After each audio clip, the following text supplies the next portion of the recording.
नमस्कार, मी तन्मय टिल्लू. रात्रीचे 8 वाजतात आणि आपण पाहताय सत्यमेव जयते हे बातमीपत्र. दिवसभरातील सगळ्या महत्त्वाच्या घडामोडींवर सविस्तर नजर टाकायची आहे. राज्याच्या राजकारणात काय घडलंय, तिकडे सरपंच बीड हत्या प्रकरणात काय अपडेट्स आहेत, सगळ्या जाणून घेऊयात. बातमीपत्राच्या सुरुवातीलाच बातमी बीडमधनंच. सरपंच हत्या प्रकरणी संशयाच्या भोवऱ्यात असलेल्या वाल्मिक कराडचे दररोज नवनवे कारनामे आता समोर येत आहेत. मुंडेंच्या घरी घरगडी म्हणून काम केलेला वाल्मिक कराड अब्जावधींचा मालक कसा झाला पाहूया. कराडचे अब्जावधींचे कारनामे.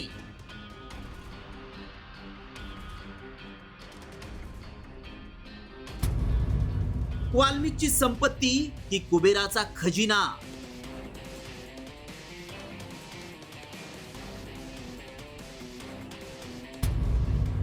वाल्मिककडे संपत्ती किती?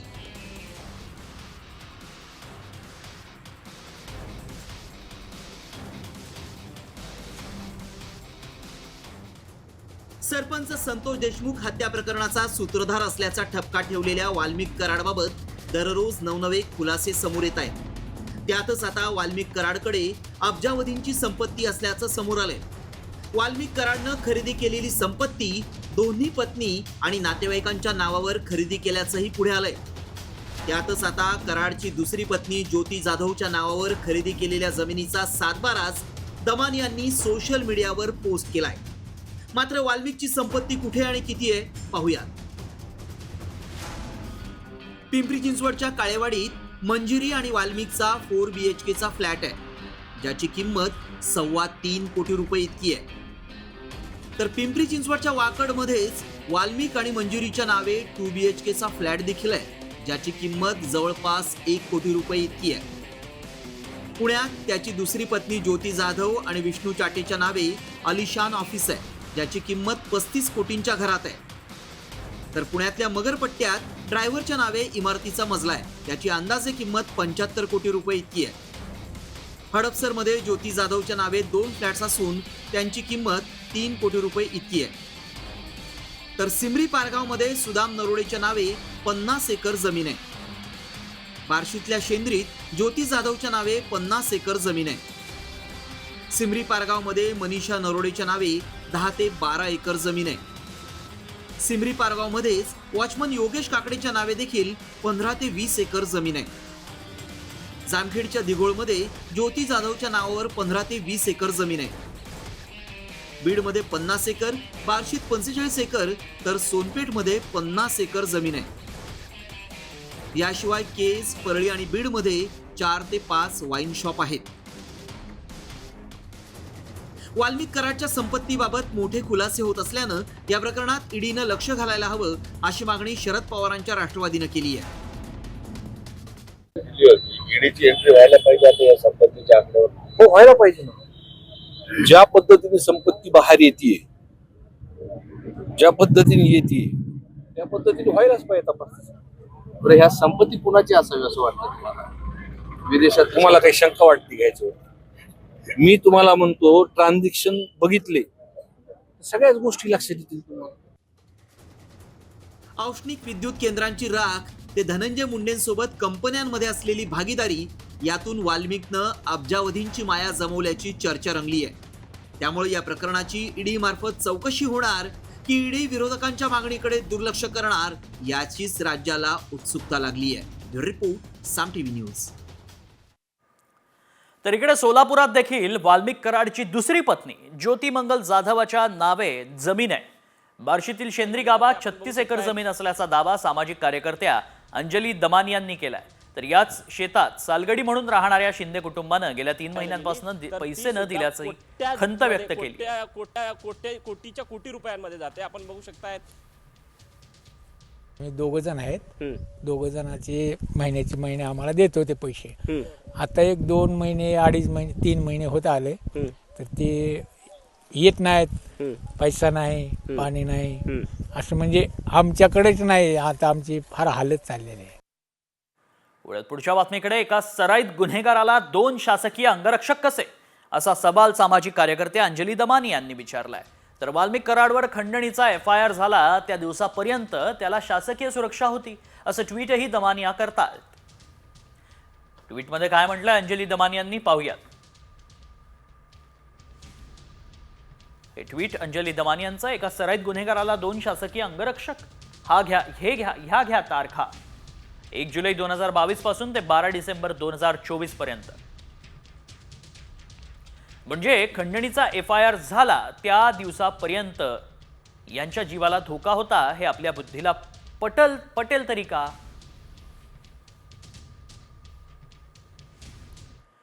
इकडे बीडच्या मस्साजोगचे सरपंच संतोष देशमुख हत्या प्रकरणात धनंजय मुंडेंचं नाव समोर आल्यानं त्यांच्या राजीनाम्याची मागणी जोर धरतीये. सामाजिक कार्यकर्ते अंजली दमानी यांनी मुंडेंविरोधात आणखी एक पुरावा शेअर केलाय. मंत्रिपदाचा धनी मुंडे नको.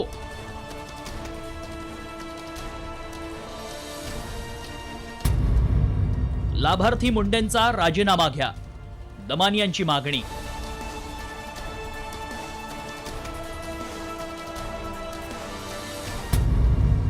मुंडेंना परळीची राख भोवणार.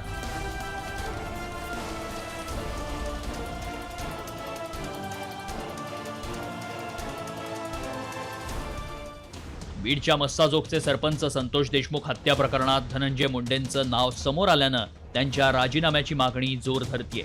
सामाजिक कार्यकर्ते अंजली दमानिया यांनीही या प्रकरणी अधिक लक्ष घातलंय. दमानी यांनी थेट पुरावे सादर करत मुंडेंच्या राजीनाम्यासाठी पिच्छा पुरवलाय. त्यामुळे धनंजय मुंडे अधिक संकटात सापडण्याची शक्यता आहे. याबाबत अंजली दमानी यांनी काय ट्विट केलंय पाहूया. हे ऑफिस ऑफ प्रॉफिट आहे.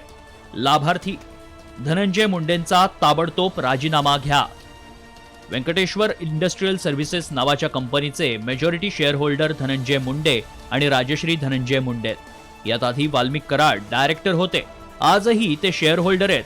ही कंपनी फ्लाय ॲश विकते. महाजनको ही कंपनी महाराष्ट्र राज्य विद्युत मंडळाची वोल्ली ओन सबसिडरी आहे. असं असताना एक मंत्री त्या कंपनीतून आर्थिक लाभ कसा मिळवू शकतो? सोबत कंपनीचे अनेक्शर्स जोडतीये, ज्यावर धनंजय मुंडे आणि राजश्री मुंडे यांची सही देखील आहे. असं असताना एक मंत्री त्या कंपनीतून आर्थिक लाभ कसा मिळवू शकतो असा सवाल अंजली दमानी यांनी उपस्थित केला. धनंजय मुंडेंच्या पायाखालची वाळू सरकली आहे. धनंजय मुंडे यांचा गेम ओव्हर झालाय असा घणाघातही दमानी यांनी केलाय. त्यामुळे येत्या काळात धनंजय मुंडेंचा पाय आणखी खोलात जाणार असल्याचं दिसतंय. ब्युरो रिपोर्ट, साम टीव्ही. पुढची बातमी. सारंगी महाजनांनी पुन्हा एकदा मंत्री धनंजय मुंडेंवर निशाणा साधला. अजितदादांवर माझा विश्वास आहे, ते धनंजय मुंडेंचा राजीनामा नक्की घेतील असं विधान सारंगी महाजन यांनी केलंय. अजितदादांवर माझा पूर्ण विश्वास आहे, त्याचा राजीनामा घेतील, त्याला पूर्णपणे समजावून सांगतील आणि योग्य ती कार्यवाही बरोबर ते आपल्या नेत्यावर करतील, माझा विश्वास आहे. आता बातमी सैफ अली खान संदर्भातली. अभिनेता सैफ अली खानचा जबाब पोलीस नोंदवणार आहेत. पोलीस लीलावती रुग्णालयात दाखल झालेत. सैफ जबाबात काय खुलासा करणार हेच आता पाहावं लागणार आहे. सैफच्या जबाबाकडे आता लक्ष लागलंय, कारण करीनाचा जबाब नोंदवण्यात आलाय. तसंच दुसरीकडे रिक्षावाल्यानं देखील जबाब दिलेला आहे. आणखी जबाब नोंदवण्यात आल्याचं पाहायला मिळतंय. आणि त्यामुळे सैफचा जबाब काय म्हणतो, त्यात काय खुलासे होतात हे पाहणं महत्त्वाचं ठरणार आहे. एकीकडे जी नर्स आहे घरातली, तिचाही जबाब नोंदवण्यात आलाय. तिनं देखील पूर्ण घटनाक्रम सांगितला. मात्र आता सैफच्या जबाबात काय निष्पन्न होतं हे पाहणं महत्त्वाचं असेल. सैफच्या हल्ल्या प्रकरणी करीना कपूरनं देखील धक्कादायक जबाब दिलाय. यावेळी करीनानं हल्लेखोर हा मुलांच्या दिशेनं जात होता, त्यावेळी सैफनं मुलांना वाचवलं असा जबाब दिलाय. हल्ल्यावेळी घरात सैफ, मुलं आणि केअरटेकर होती. हल्लेखोर आक्रमक झाल्यानं त्यानं अनेक वेळा सैफवर चाकू हल्ला केल्याचा जबाब करीनानं दिलाय. करीना काय म्हणते आपल्या जबाबात पाहूयात. हल्लेखोर घरात आला तेव्हा तोच खूप आक्रमक होता. आक्रमक हल्लेखोरानं सैफवर अनेक वेळा वार केले. हल्लेखोर मुलांकडे जाण्याचा प्रयत्न करत होता. बचावासाठी आम्ही सर्वजण 12व्या मजल्यावर गेलो. घरात दागिने समोरच ठेवले होते. आरोपीनं मात्र दागिन्याला हातही लावलेला नाही.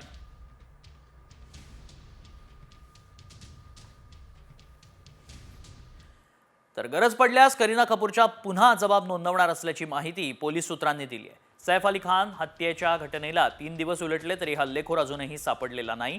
संशयितांना ताब्यात घेण्यात आलंय, मात्र आरोपी सापडत नसल्यानं पोलिसांकडून माहिती मिळवण्याचा प्रयत्न केला जातोय.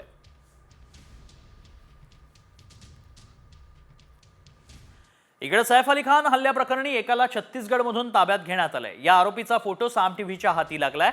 सैफ अली खान प्रकरणाला 3 दिवस उलटलेत तरी आरोपी सापडलेला नाही, त्यामुळे पोलीस आरोपीचा कसून तपास करतात. आता छत्तीसगडमधून एकाला ताब्यात घेण्यात आलंय, त्यामुळे हाच तो हल्लेखोर आहे का याची चौकशी देखील केली जाणार आहे. पुलिस से फोन आया था, एक फोटो आया था और टावर लोकेशन आया था कि ज्ञानेश्वरी एक्सप्रेस में सैफ अली खान का जो सस्पेक्ट एक है वो ट्रैवल कर रहा है. तो उसकी सूचना पर हम लोग यहाँ पे टीम बनाए थे, 2 टीम बना था. जनरल कोच को हम लोग चेक किए तो आगे के जनरल कोच में ये जो सस्पेक्ट का फोटो था और मोबाइल नंबर था उसके हिसाब से वो मिला. वहाँ पे उससे पूछताछ करने पर वो बताया कि मैं बॉम्बे से आ रहा हूँ और बिलासपुर तक जा रहा हूँ. सैफ अली खान याच्यावरील हल्ल्या प्रकरणातील आरोपी हा काही काळ दादर परिसरात देखील असल्याचं दिसून आलंय. त्यानं दादर रेल्वे स्टेशन परिसरातील एका दुकानातून हेडफोन खरेदी केल्याची माहिती समोर येते. त्यानं या दुकानातून 50 रुपयांचा हेडफोन खरेदी केला. तो या दुकानात आल्याचे सीसीटीव्हीत दिसतंय. आरोपीचा चेहरा स्पष्टपणे कॅमेऱ्यात चित्रित झालाय. सैफच्या परिसरातील डेटा डंप करण्यात आलाय. तरीही 2 दिवसापासून हल्लेखोर पोलिसांना झुंजवत असल्यानं तपासावरच प्रश्नचिन्ह निर्माण झालंय.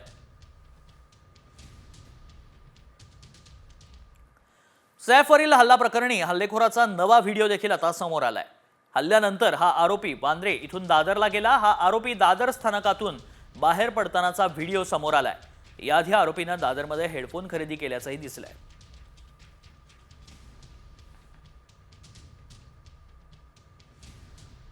त्याच्याकडे जी बॅग आहे त्याच बॅगेवरनं हा आरोपी असल्याचं म्हटलं जात आहे. सैफ हल्ला प्रकरणी ताब्यात घेतलेल्या संशयित आरोपी शाहिदबाबत नवी माहिती आता समोर आली आहे. शाहिदनं मुंबईतील भांडूपमध्ये देखील चोरी केल्याचं उघडकीस आलंय.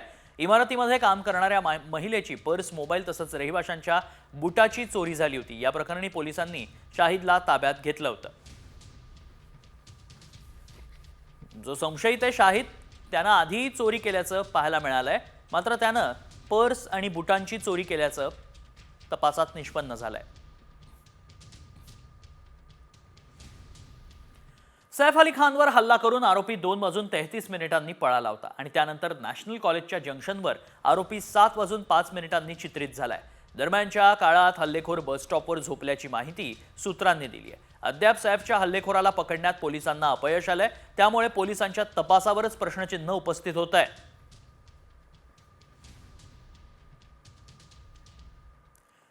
पुढच्या बातमीकडे. बातमी राजकीय वर्तुळात येते. मंत्रिमंडळ विस्तारातून डावलल्यानंतर महिना उलटला तरी भुजबळांची नाराजी दूर झालेली नाही आणि त्यातच भुजबळांनी शिर्डीच्या अधिवेशनाला हजेरी लावली आहे. मात्र यावेळी दादांची साथ सोडण्याचे संकेत दिले. नेमकं भुजबळ काय म्हणाले आणि दादांच्या पक्षात भुजबळांची कशी कोंडी सुरू आहे पाहूया. भुजबळ दादांची साथ सोडणार, हजेरी लावली, नाराजी कायम. भुजबळांमुळे कुणाचं बळ वाढणार? हो ना करता अखेर भुजबळ आज आपल्याच पक्षाच्या अधिवेशनाला उपस्थित राहिले. प्रफुल्ल पटेल आणि तटकरे यांनी गळ घातली म्हणून आपण उपस्थित राहिलो असं त्यांनी माध्यमांसमोर सांगितलं खरं, पण 2 तासांसाठी हजेरी लावून ते निघूनही गेले. त्यामुळे महिन्याभरानंतरही भुजबळांची नाराजी कायम असल्याचं स्पष्ट झालंय. नाराजी वगैरे दूर झाले की नाही हा मुद्दा येत नाही. हे पक्षाचं शिबिर आहे, कुणाही व्यक्तीचं शिबिर नाही. मला काल सुद्धा जे आहे प्रफुल्लभाई पटेल हे 2 तास येऊन भेटले आणि त्यांनी सांगितलं थोडा वेळ तरी तुम्ही यायला हवं. गळ घातली. बाळासाहेब ठाकरेंची साथ सोडून छगन भुजबळ पवारांच्या तालमीत राजकारणाचे धडे गिरवत होते. पुढे पवारांनी काँग्रेस सोडल्यानंतर भुजबळ राष्ट्रवादीचे संस्थापक सदस्य बनले. इतकंच नाही तर राष्ट्रवादीच्या फुटीनंतर भुजबळांनी अजित पवारांना साथ दिली. त्यानंतरही मंत्रिमंडळ विस्तारात डावलल्यानं भुजबळांनी उघड नाराजी व्यक्त केली. त्यानंतरही अजित पवारांच्या राष्ट्रवादीकडून भुजबळांची कोंडी करण्याचा प्रयत्न झाला. त्यामुळेच भुजबळ आणखीनच नाराज झाले. ते नेमकं कसं पाहूयात. मंत्रिमंडळ विस्तारात छगन भुजबळांना डावलण्यात आलं. 230 जागांचं बहुमत असल्यानं कुणाच्या नाराजीला महत्व देत नाहीत असं वक्तव्य अजितदादांनी केलं. कृषी मंत्री माणिकराव कोकाटे यांच्याकडून भुजबळांवर वारंवार निशाणा साधण्यात आला. कोकाटेंच्या टीकेनंतरही पक्षाकडून कोकाटेंची कानउघडणी करण्यात आली नाही. त्यामुळे भुजबळ नाराज आहेत. मंत्रिमंडळ विस्तारात डावलल्यानंतर भुजबळांनी मुख्यमंत्री देवेंद्र फडणवीस यांची भेट घेत चर्चा केली. त्यानंतर घेतलेल्या मेळाव्यात भुजबळांनी पंतप्रधान मोदी आणि मुख्यमंत्री फडणवीस यांचं कौतुक करत अजित पवारांवर टीका केली होती. त्यामुळे भुजबळांचं राजकारण पाहता ते फार काळ स्वस्थ राहतील किंवा साईड ट्रॅकला जातील याची शक्यता कमीच आहे. त्यातच भुजबळांनी यापूर्वीच पक्षांतराचे संकेत दिलेत. त्यामुळे बाळासाहेब ठाकरे आणि पवारांच्या मुशीत तयार झालेले भुजबळ अस्वस्थतेतून दादांची साथ सोडणार की पुन्हा दादांशी जुळून घेणार याकडेच लक्ष लागलंय. ब्युरो रिपोर्ट, साम टीव्ही न्यूज. पुढची राजकीय घडामोड युती होत नसेल तर स्वबळावर लढू असं विधान दिलीप वळसे पाटलांनी केलंय. वळसे पाटील शिर्डीतील अधिवेशनाला उपस्थित होते. यावेळी त्यांनी स्थानिक स्वराज्य संस्था निवडणुकीबाबत मोठं वक्तव्य केलंय.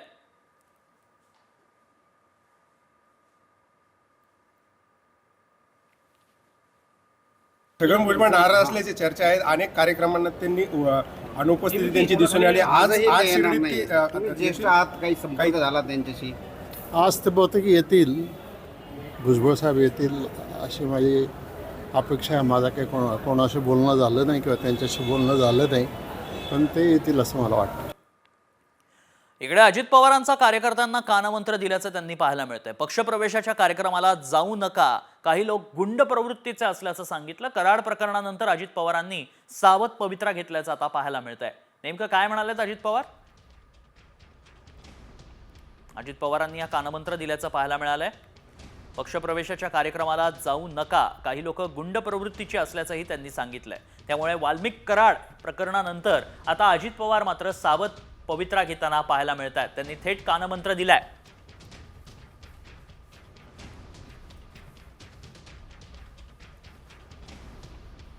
कराड प्रकरणानंतर अजित पवार सावध झाल्याचं पाहायला मिळत आहे. एकीकडे कराड प्रकरणावरनं राष्ट्रवादी पक्षाची अडचण होताना पाहायला मिळते महायुतीमध्ये, आणि दुसरीकडे धनंजय मुंडे प्रकरणही चांगलंच तापलंय. त्यामुळे राजकारण तापल्याचं पाहायला मिळत आहे. आणि म्हणूनच अजित पवारांनी आजच्या शिर्डीतल्या या मेळाव्यात कानमंत्र दिल्याचं पाहायला मिळालं. कृषी विभागातील सर्व लाभाच्या आणि अनुदानाच्या सर्व योजनांसाठी एक खिडकी योजना आता लागू केली जाणार आहे. राष्ट्रवादी काँग्रेस पक्षाच्या शिबिरात कृषी मंत्री माणिकराव कोकाटेंनी मोठी घोषणा केली आहे. तर अजित पोर्टल नावाचं एक संकेतस्थळ लवकरच शेतकऱ्यांसाठीच उपलब्ध होणार आहे. यासोबतच यापुढे राज्यात केवळ महिला कृषी महाविद्यालय स्थापन करण्यात येणार असल्याचं कोकाटेंनी सांगितलंय.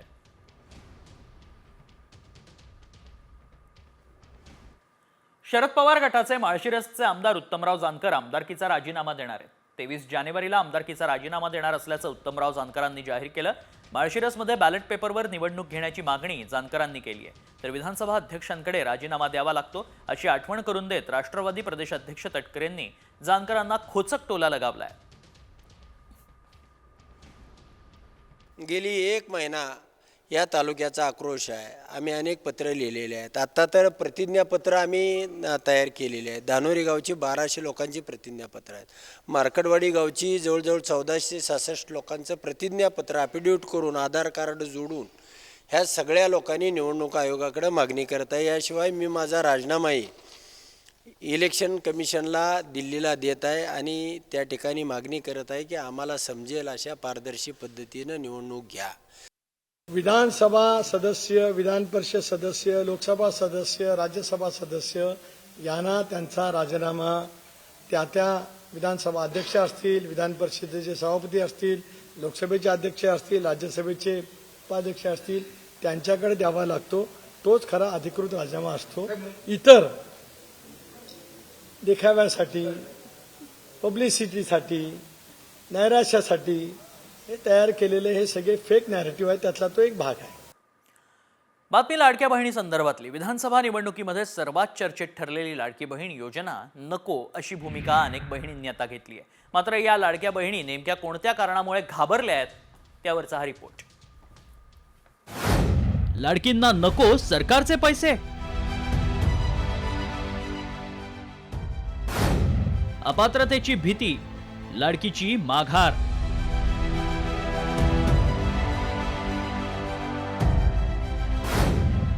4,000 लाडकींची योजनेतून माघार.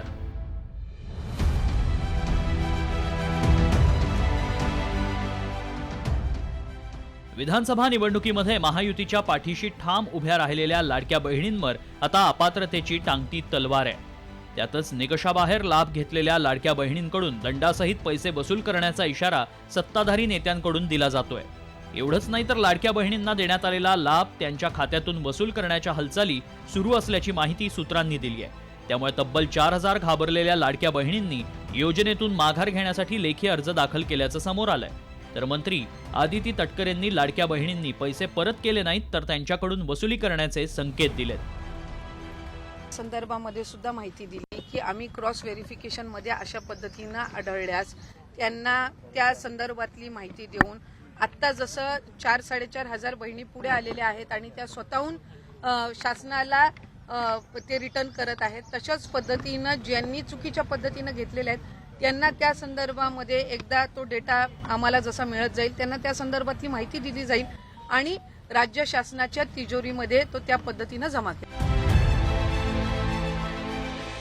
विधानसभा निवडणुकीपूर्वी महायुती सरकारनं लाडकी बहीण योजना सुरू केली होती. आतापर्यंत या योजनेचे 6 हप्ते देण्यात आले. मात्र आता सत्ता स्थापन होताच मुख्यमंत्री देवेंद्र फडणवीसांनी कठोर निर्णय घ्यावे लागणार असल्याचं म्हटलं होतं. एवढंच नाही तर लाडक्या बहिणींच्या पडताळणीचे संकेत मुख्यमंत्र्यांनी दिले.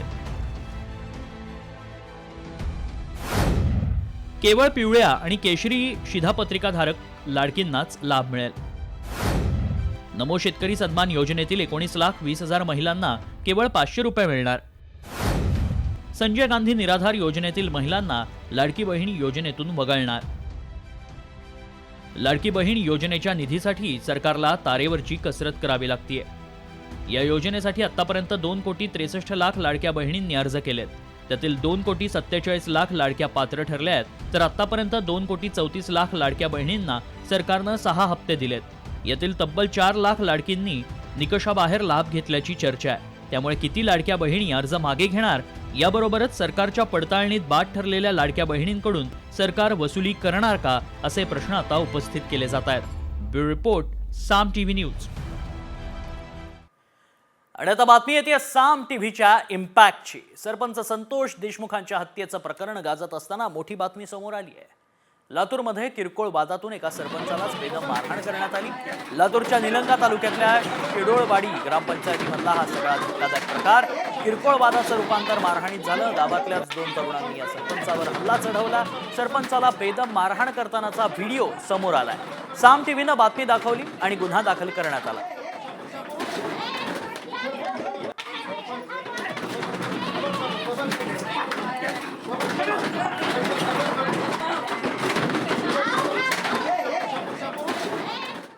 दुसरीकडे बीडच्या अंबाजोगाईमध्ये महिला सरपंचाकडे खंडणी मागितल्याचा प्रकार देखील समोर आलाय. गावातील तिघांनी 1,00,000 रुपयांची खंडणी मागितल्याचं हे प्रकरण. अंबाजोगाई ग्रामीण पोलीस ठाण्यात गुन्हा दाखल करण्यात आलाय. गावात विकास कामं सुरू असतानाच तिघजण त्यात अडथळा आणत होते. विकास कामासाठी आलेल्या निधीपैकी 1,00,000 रुपये आम्हाला द्या अशी मागणी करण्यात आली. या प्रकरणी महिला सरपंचाच्या फिर्यादीवरून तिघांविरोधात गुन्हा दाखल करण्यात आलाय.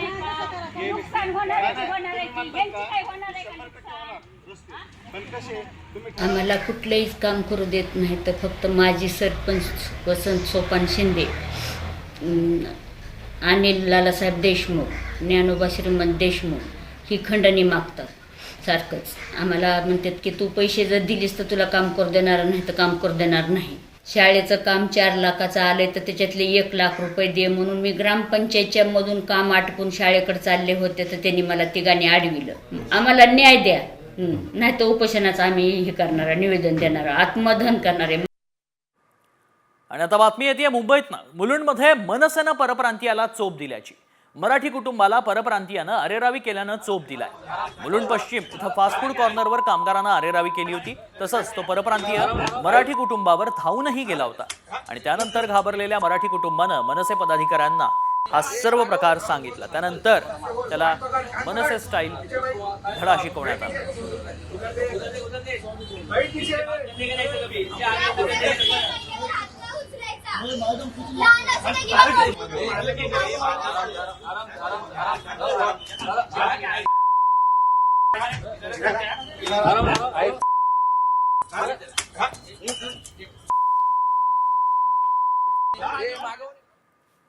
अंधश्रद्धा समूळ नष्ट होण्यासाठी सर्व स्तरावर जनजागृती सुरू असते. पुरोगामी महाराष्ट्रात अंधश्रद्धा जादूटोणा विरोधी कायदा देखील आहे. मात्र तरीही जादूटोण्याचे प्रकार अनेक ठिकाणी होत आहेत. मेळघाटातील एका वृद्धेच्या बाबतीत अशीच क्रूर घटना घडली आहे. काय घडलंय पाहूया. अंधश्रद्धेतून वृद्धेची नग्न धिंड.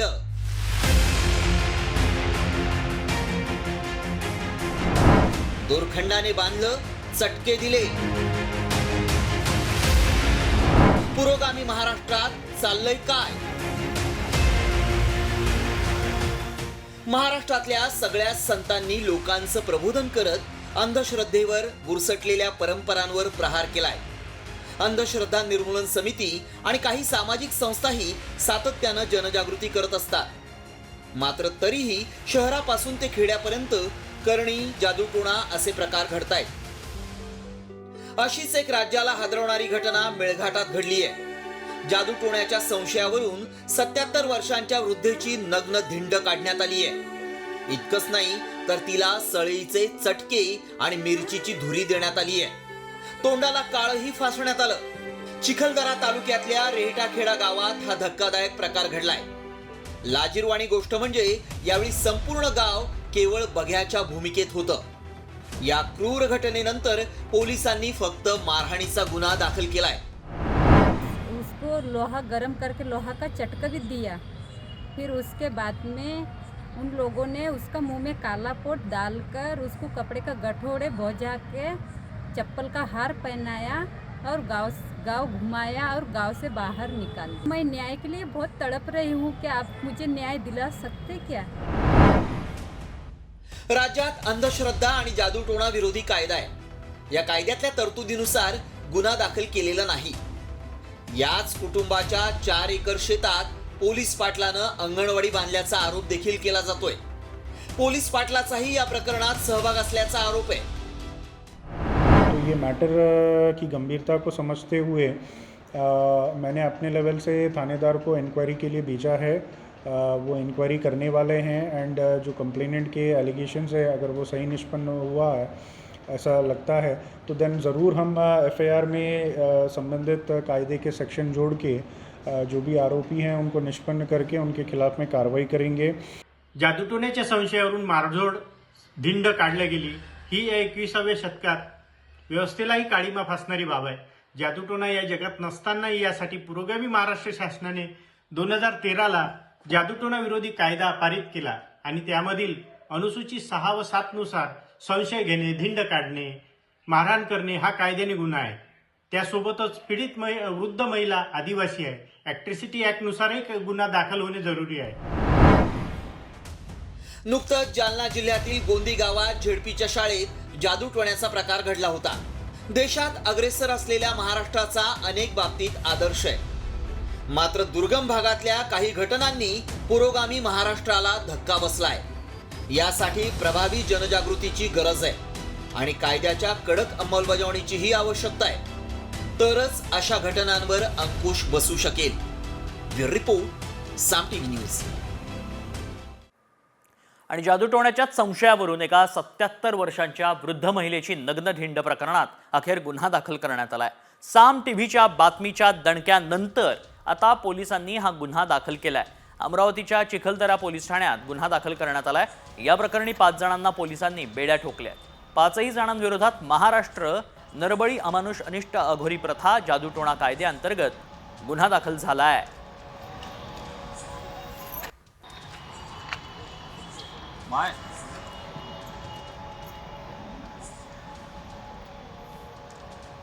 आणि आता तुमच्यासाठी अत्यंत महत्त्वाची बातमी आहे, कारण तुमचं व्हॉट्सॲप हॅक होऊ शकतं। हे आम्ही नाही म्हणत आहोत, तर व्हॉट्सॲपची पॅरेंट कंपनी मेटाच्या मार्क झकरबर्गनंच हा गंभीर इशारा दिलाय। व्हॉट्सॲप हॅक झाल्यास गोपनीयता संपुष्टात येते असं वक्तव्य झकरबर्गनं केलंय। या पार्श्वभूमीवर काही घटना समोर आल्यानंतर ब्रिटनमधील पोलिसांनी इशारा जारी केलाय। व्हॉट्सॲप हॅक करून संबंधित व्यक्तीच्या बँक खात्यातील पैसे लंपास झाल्याचे आणि हे पैसे नायजेरियाच्या चलनात रूपांतरित केल्याचे पोलिसांच्या तपासात निष्पन्न झालं। या घटना ब्रिटनमध्ये घडल्या असल्या तरी 3 अब्जांहून अधिक युजर्सबाबत अशा घटना कुठेही घडू शकतात असा इशारा तज्ज्ञांनी दिलाय। व्हॉट्सॲप हॅक झाल्यास गोपनीयता संपुष्टात, मार्क झकरबर्गनं याचा इशारा दिलाय। व्हॉट्सॲप हॅक करून बँक खात्यातील पैसे लंपास केलेले पैसे नायजेरियाच्या चलनात रूपांतरित। व्हॉट्सॲप हॅकिंग बाबत ब्रिटन पोलिसांचाही इशारा। विद्यार्थी, आरोग्य सेवक आणि व्यापारी लक्षात। आताची मोठी बातमी, पालकमंत्र्यांची यादी अखेर जाहीर करण्यात आली आहे। एकनाथ शिंदेंकडे ठाण्याचं पालकमंत्री पद देण्यात येत आहे। मोठी बातमी, अजित पवारांकडे बीड आणि पुण्याचं पालकमंत्री पद देण्यात आलंय। त्यामुळे अजित पवारांकडे 2 पालकमंत्री पद आहेत, फडणवीसांकडे गडचिरोलीचं पालकमंत्री पद देण्यात आलंय। मोठी बातमी पालकमंत्री पदासंदर्भातली, कारण अजित पवारांकडे बीडचं पालकमंत्री पद देण्यात आलंय। ज्या बीडमध्ये वाल्मिक कराड प्रकरण सध्या गाजतंय, ज्या बीडमध्ये धनंजय मुंडे प्रकरण सध्या गाजतंय आणि त्याच बीडचं पालकमंत्री पद देण्यात आलंय ते अजित पवारांकडे। त्यामुळे अजित पवार आता काय नेमकी ऍक्शन घेणार पालकमंत्री म्हणून हे सगळं पाहणं महत्त्वाचं असेल, कारण बीडचं प्रकरण सध्या चांगलंच गाजतंय। त्यामुळे महाराष्ट्राचा बिहार झालाय का अशा पद्धतीची वक्तव्य समोर येताना पाहायला मिळतात आणि अशा बीडची जबाबदारी पालकमंत्री म्हणून अजित पवारांच्या हाती गेली आहे। याआधी सुरेश धसांनी देखील अशीच मागणी केली होती किंवा बीडचं पालकमंत्रीपद उपमुख्यमंत्री किंवा मुख्यमंत्र्यांनी घ्यावं अशी मागणी करण्यात आली होती। मात्र आता ते थेट अजित पवारांच्या हाती देण्यात आलंय। एकीकडे अजित पवार हे धनंजय मुंडे प्रकरणी अद्याप कोणतीही प्रतिक्रिया थेट देताना दिसत नाहीत। हे संपूर्ण प्रकरणात धनंजय मुंडेंच्या राजीनाम्याची सातत्यानं मागणी होतीये विरोधकांकडनं आणि अशातही अजित पवार कोणतीही प्रतिक्रिया देताना पाहायला मिळत नाहीत आणि अशातच बीडचं पालकमंत्री पद गेलंय ते अजित पवारांकडे। त्यामुळे अनेकांच्या भुवया उंचावल्या आहेत। दुसरीकडे पुण्याचं पालकमंत्री पद देखील हे अजित पवारांच्या हाती गेलंय। त्यामुळे चंद्रकांत पाटील तिथे इच्छुक होते, चंद्रकांत पाटलांना पालकमंत्री पद देण्यात येईल असं वाटत असतानाच तिथे देखील अजित पवारांची वर्णी लागताना पाहायला मिळतेय। याआधी एकनाथ शिंदेंकडे गडचिरोलीचं पालकमंत्री पद होतं, ते आता फडणवीसांकडे देण्यात आल्याचं पाहायला मिळतंय। फडणवीसांनी तशी इच्छा देखील बोलून दाखवली होती। त्यामुळे गडचिरोलीतलं नक्षलवाद्यांचं केंद्रस्थान असलेलं गडचिरोली, अशा गडचिरोलीचं पालकमंत्री पद देवेंद्र फडणवीसांकडे असणार आहे। अधिक माहिती जाणून घेऊ, आमचे प्रतिनिधी गणेश कवडे सध्या संपर्कात आहेत। गणेश, बीडचं पालकमंत्री पद अजित पवारांच्या हाती देण्यात आलंय। नक्कीच बीडचं पालकमंत्री पद आहे ते अजितदादांच्या हाती देण्यात आलेलं पाहायला मिळतंय। मात्र धनंजय मुंडे यांच्याकडे कुठल्याच जिल्ह्याचं पालकमंत्री पद आहे ते दिले गेलेलं नाहीये हे दिसून येत आहे। आता देवेंद्र फडणवीस यांनी स्वतः इच्छा व्यक्त केली होती, त्यानुसार गडचिरोलीचं पालकमंत्री पद आहे ते त्यांनी स्वतःकडे ठेवलेलं पाहायला मिळतं। तर दुसरीकडे एकनाथ शिंदे यांनी 2 जिल्ह्याचं पालकमंत्री पद घेतलेलं आहे। ठाणे आणि मुंबई शहर या 2 जिल्ह्याचं पालकमंत्री पद आहे ते एकनाथ शिंदेकडे असणार आहे। तर उपमुख्यमंत्री अजित पवार यांच्याकडे देखील पुणे आणि बीड या 2 जिल्ह्याचं पालकमंत्री पद पाहायला मिळतंय। तर नागपूर आणि अमरावती या 2 जिल्ह्याचं पालकमंत्री पद आहे ते चंद्रशेखर बावनकुळे यांच्याकडे पाहायला मिळतंय। तर रायगडचा जो पालकमंत्री पद आहे ते वारंवार शिवसेना आग्रही होते, मात्र ते पालकमंत्री पद आहे ते अदिती तटकरे यांच्याकडेच गेलेलं पाहायला मिळतंय। तर दुसरीकडे संजय शिरसाट यांच्याकडे संभाजीनगरचं पालकमंत्री पद आहे ते देण्यात आलेलं पाहायला मिळतंय। प्रताप सरनाईक यांना धाराशिवचं पालकमंत्री आहे पद ते देण्यात आलेलं आहे। तर नितेश राणे यांना सिंधुदुर्गाचं पालकमंत्री पद देण्यात आलेलं पाहायला मिळतंय। तर परभणीचं मेघना बोर्डीकर यांच्याकडे देण्यात आले। पंकजा मुंडे यांना देखील आहे ते पालकमंत्रीपद देण्यात आलेलं पाहायला मिळतं. मात्र धनंजय मुंडे यांना कुठलंच पालकमंत्रीपद आहे ते दिलं गेलेलं नाही असं सध्या तरी चित्र दिसून येत आहे. अगदी. मात्र गणेश, पाहिलं तर 2 पालकमंत्री पद अजित पवारांकडे देण्याचं काय नेमकं कारण आहे? त्यामागचं काय कारण असू शकतं?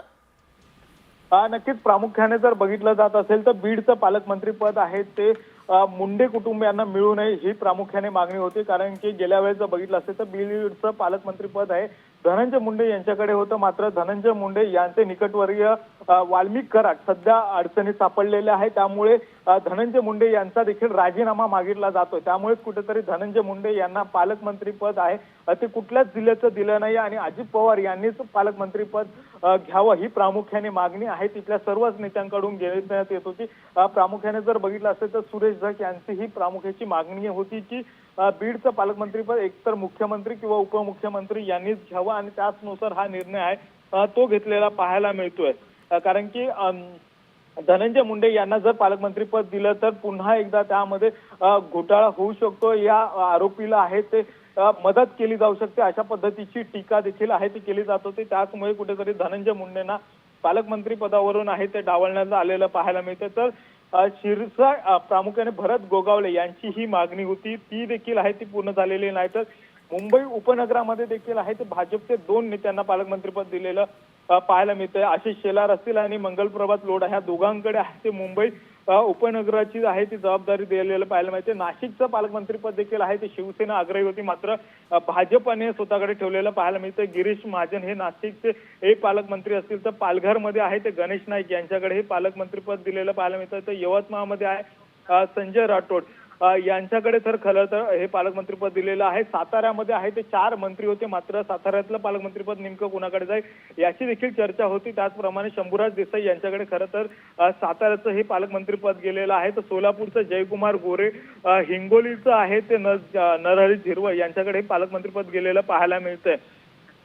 आणि सिंधुदुर्गाचं जे पालकमंत्री होतं ते नितेश राणे यांना देण्यात आलेलं पाहायला मिळतंय. तर पंकज भोयर यांना वर्धा आणि गडचिरोलीचं आहे ते देवेंद्र फडणवीस यांच्यासोबत आशिष जयस्वाल यांना देखील आहे सह पालकमंत्रीपद आहे म्हणून देण्यात आलेलं आहे. त्यामुळे कुठेतरी यावेळेस जर पालकमंत्रीपद असेल तर चंद्रशेखर बावनकुळे यांच्याकडे 2 जिल्ह्याचं पालकमंत्रीपद आहे तर दुसरीकडे एकनाथ शिंदे यांच्याकडे 2 जिल्ह्याचं आहे तर अजितदादा यांच्याकडे 2 जिल्ह्याचं पालकमंत्रीपद आहे ते सध्या पाहायला मिळतं. तर शिरसाट यांचं नाव मात्र कुठेच यादीमध्ये आहे ते दिसत नाही. त्यामुळे शिरसाटांना देखील आहे ते पालकमंत्री पदापासून लांब ठेवलं असंच म्हणावं लागणार आहे. तर शंभूराज देसाई, शिवेंद्रराजे भोसले यांना लातूरचं आहे ते पालकमंत्रीपद दिलेलं पाहायला मिळतं. अगदी गणेश, जसं आता तुम्ही म्हणालात की 2 पालकमंत्री पदं काही मंत्र्यांकडे ठेवण्यात आलेली आहेत मात्र यावरूनच प्रचंड नाराजी होती किंवा आग्रही असल्याचं पाहायला मिळत होतं. विशेषतः भरत गोगावले असतील त्यानंतर फ्लेक्स लावण्यात आले होते अशा पद्धतीचे, त्यावरनं देखील नाराजी होताना पाहायला मिळू शकते. गणेश, तुम्हाला थोडंसं थांबवतोय, प्रेक्षकांना आपण सांगूयात धनंजय मुंडेंना पालकमंत्री पदापासून दूर ठेवण्यात आल्याचं पाहायला मिळतं. एकनाथ शिंदेकडे ठाण्याचं पालकमंत्री पद देण्यात आलंय. अजित पवारांकडे मात्र बीड आणि पुण्याचं पालकमंत्री पद देण्यात आलंय. फडणवीसांकडे गडचिरोलीचं पालकमंत्री पद देण्यात आल्याचं पाहायला मिळतं. आताची सगळ्यात मोठी बातमी, सगळ्यात आधी पालकमंत्री पदासंदर्भातली यादी, पालकमंत्री कोण असणार याची आधी साम टीव्हीवर आपण पाहिली आहे. साम टीव्हीनं सगळ्यात आधी यादी तुमच्यापर्यंत पोहोचवली आहे. कोणाकडे कोणतं पालकमंत्री पद देण्यात आलंय याची एक्सक्लुझिव्ह माहिती आहे, एक्सक्लुझिव्ह बातमी आपण साम टीव्हीवर पाहतोय. ग्राफिक्सच्या माध्यमातून एक नजर. गणेश नाईक पालघरचे पालकमंत्री आहेत. आदिती तटकरे रायगड, यवतमाळ संजय राठोड, प्रताप सरनाईक धाराशिव, जयकुमार गोरे सोलापूर यासह ठाण्याचे पालकमंत्री असतील एकनाथ शिंदे. पुणे आणि बीडचे पालकमंत्री अजित पवार, चंद्रशेखर बावनकुळे. नागपूरचे पालकमंत्री शंभूराज देसाई हे साताऱ्याचे, तर लातूरचे शिवेंद्रराजे भोसले. हसन मुश्रीफ वाशिम, अहमदनगर राधाकृष्ण विखे पाटील, सांगली चंद्रकांत पाटील, जालना पंकजा मुंडे आणि हिंगोलीतनं नरहरी झिरवाळ हे पालकमंत्री असतील. यासह गडचिरोलीचं पालकमंत्रीपद फडणवीसांनी आपल्याकडे घेतलंय. रत्नागिरीत उदय सामंत, नंदुरबारचे पालकमंत्री माणिकराव कोकाटे, सिंधुदुर्गात नितेश राणे पालकमंत्री असतील. नाशकात गिरीश महाजन,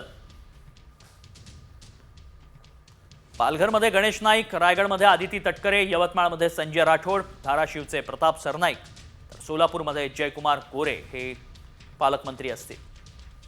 पालकमंत्री पदाचा तिढा सुटत नव्हता आणि पालकमंत्री पदावरनं प्रचंड नाराजी अशा पद्धतीच्या बातम्या समोर येताना पाहायला मिळत होत्या. मात्र अखेर पालकमंत्री पदाची नावं जाहीर करण्यात आल्याचं पाहायला मिळतंय.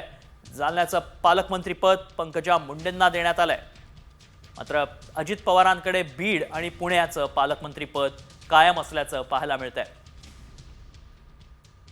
मोठी बातमी आत्ताच्या क्षणाची आपण पाहतोय. देवेंद्र फडणवीसांनी गडचिरोलीचं पालकमंत्री पद स्वतःकडे मागून घेतल्याचं पाहायला मिळालं होतं.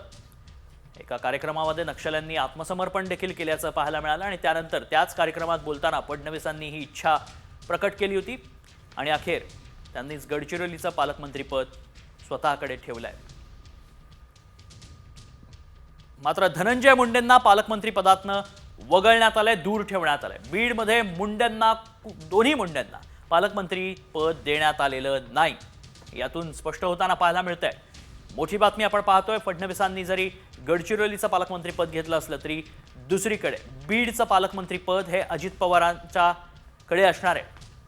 ज्या बीडमधनं राजकारण पूर्ण ढवळून निघतंय, ज्यामुळे राजकारण तापलंय, गुन्हेगारीला पेव फुटलेत, अशा बीडचं पालकमंत्री पद अजितदादांच्याकडे असणार आहे. त्यामुळे आता अजितदादा पालकमंत्री म्हणून बीडचा निकाल कसा लावतात हे पाहणं महत्त्वाचं असणार आहे. बघा पुढची यादी समोर येते. कोल्हापूरमध्ये प्रकाश आंबेडकर, परभणीत मेघना बोर्डीकर, छत्रपती संभाजीनगरात संजय शिरसाट पालकमंत्री आहेत. नांदेडचं पालकमंत्री पद दिलंय अतुल सावेंना. आकाश फुंडकर असतील अकोल्याचे पालकमंत्री. सगळ्यात आधी साम टीव्हीकडे ही यादी पोहोचली आहे.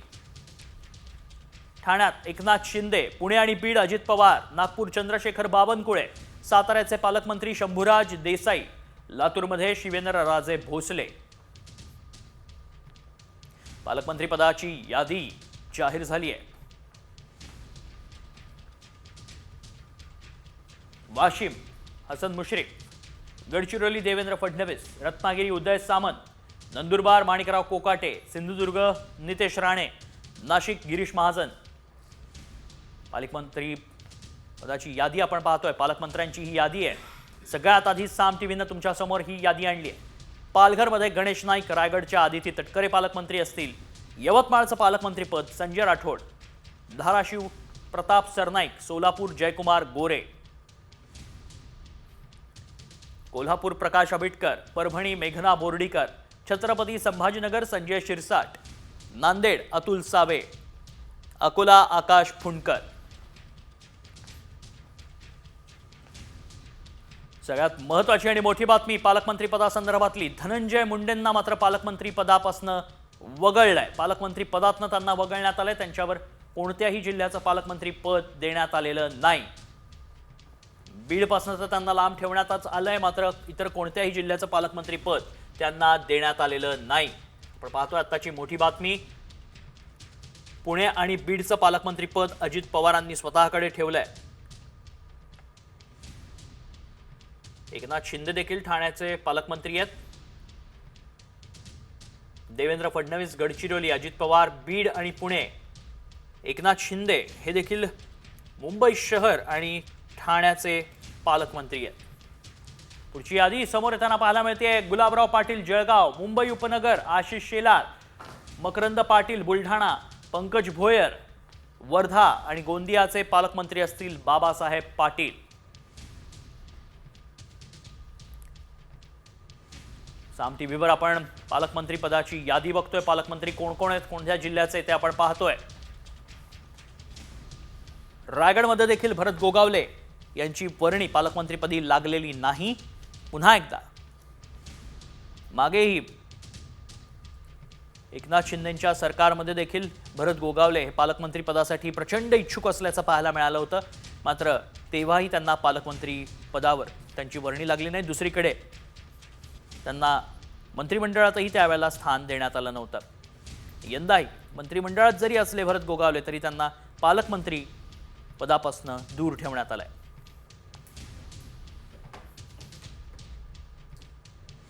अजित पवार हे बीडचे पालकमंत्री असतील तर धनंजय मुंडेंना पालकमंत्री पदाच्या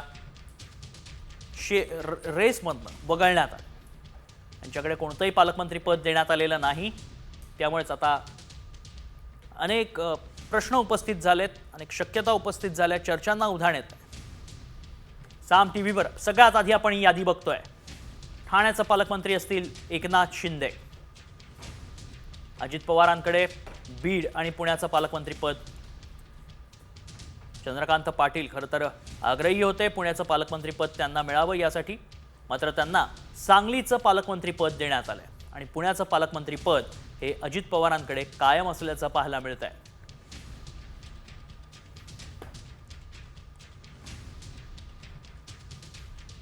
आताची मोठी बातमी साम टीव्हीवर आपण पाहतोय. गडचिरोलीचं पालकमंत्रीपद मुख्यमंत्र्यांनी स्वतःकडे ठेवलंय. गडचिरोलीचे पालकमंत्री असतील देवेंद्र फडणवीस.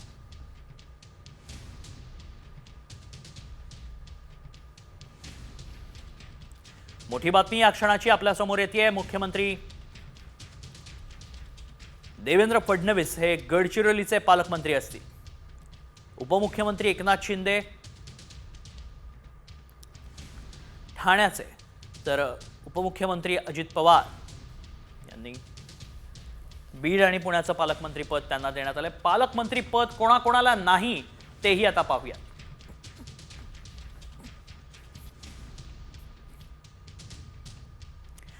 ही यादी आहे. भरत गोगावले, अर्थातच त्यांचं नाव समोर येत आहे. दत्तात्रय भरणे आणि धनंजय मुंडे यांचंही नाव समोर येताना पाहायला मिळतंय, ज्यांना पालकमंत्रीपद देण्यात आलेलं नाही.